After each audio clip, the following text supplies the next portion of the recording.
Number 2. Teletubbies. What's that? US version. Ugh. Alright, let's try to be fair with this one. I never saw this special when I was a little kid. I do remember finding the DVD version of this at Toys R Us one day, but I never bought it. I found the VHS version of this, and I wanted to get this tape so badly.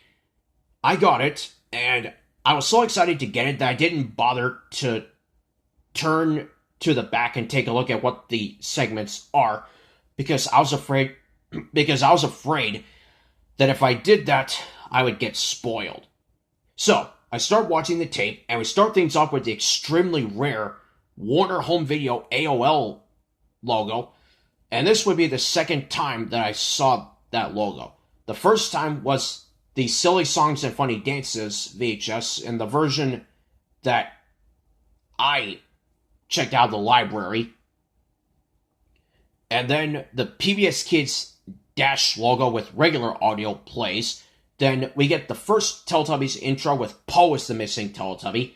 And then the first Teletubbies Everywhere episode that I've never seen before, Balloon Umbrella Taiwan.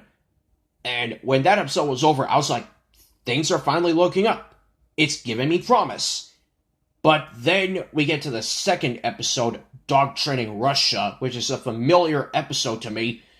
And when I found out that the narrator said Teletubbies Everywhere a little too early, I realized what was going on, and that was where things went downhill for this tape. And I still love Dog Training Russia, but I'd rather watch that episode by itself instead of this betrayal of a tape. And luckily Ryan's rerun collection has uploaded this, which, thank goodness, made me feel better. And then we get the second Teletubbies intro, but this time with Lala as the missing Teletubby. Guys, stick with just one missing Teletubby. You can't have 2 or 3 or 4 in the same way that goes for the Boo Shouter. Otherwise, viewers are going to get confused. And I was for sure.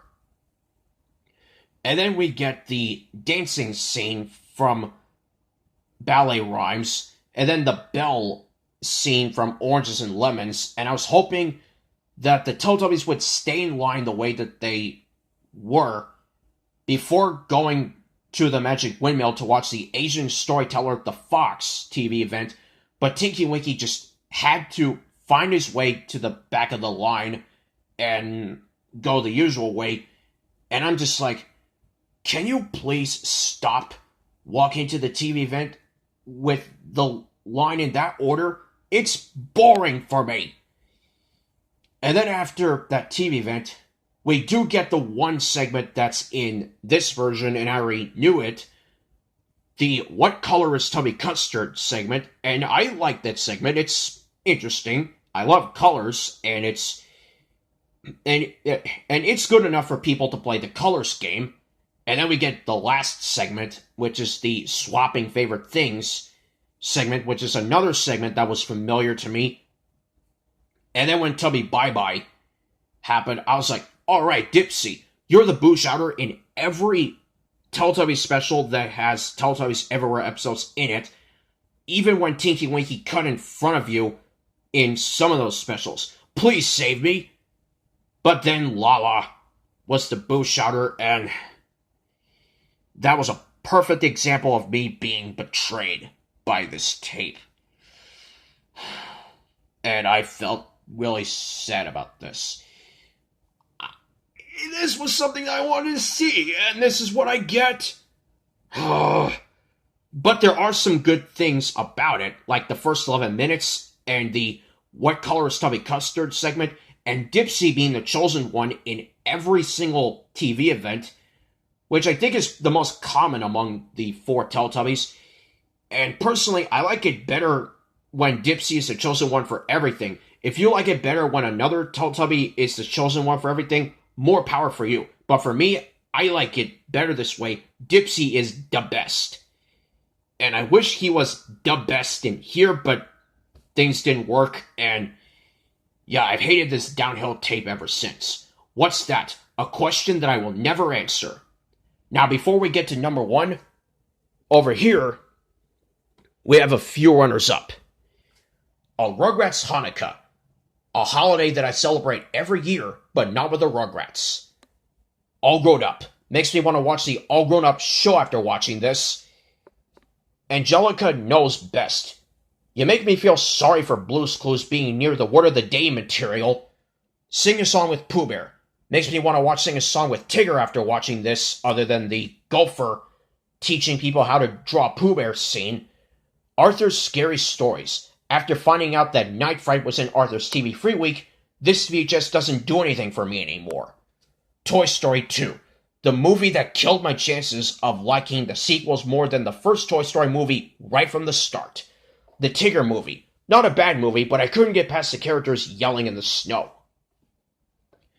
Any Simpsons VHS that doesn't have the Who Shot Mr. Burns 2-part miniseries. All VHS tapes related to The Simpsons aside from that were shot on arrival.